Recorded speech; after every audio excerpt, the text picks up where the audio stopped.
Okay, barakallahu fikum. We have the sister Nadia from Canada. The people are asking her not to listen to the scholars of this particular country or that particular place.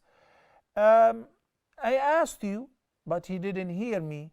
And whom did they suggest for you to listen to? Because this is very important. Sometimes the people who are unaware of what is going on, because they are not educated enough, so they just repeat what they hear.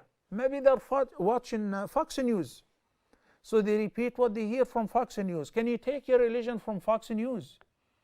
Can you learn your deen from the 700 Club? Can you trust an Islamic education from any of these media platforms which is constantly stereotyping and bashing Islam and Muslims? Obviously not. Zero. I would not trust any statement that I hear from these guys, because they are plain liars. Okay? Now, the Prophet ﷺ taught us every human being, and in Islam every Muslim, his statement could be right and could be wrong. It is to be subjected to the test of whether it is in compliance with the Quran and the Sunnah or not. If it is not, then reject it. Whether it is the Grand Mufti of this country or that country. A lot of Muslim countries, the Grand Mufti will issue a fatwa, and I disregard this fatwa as if I never heard it. Why? Because it's false. It is baseless.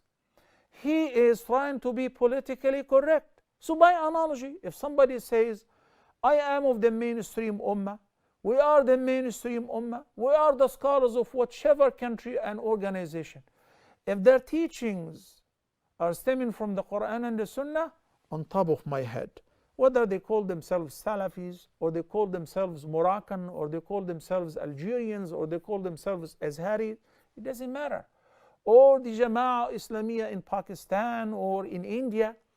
But those people are asking you to abandon a whole sect of scholars. I believe they don't know what they are talking about. We discussed before the term Salafi and what it means. And I repeatedly have mentioned, you're not required as a Muslim to say, I am so and so. You're required to follow the guidance of the Quran and the traditions of the Prophet ﷺ without names. So even if you don't have a name or a title and you don't belong to a jama'ah, but alhamdulillah you're doing the basics and you're abstaining from the haram, you're cool. Assalamu alaikum.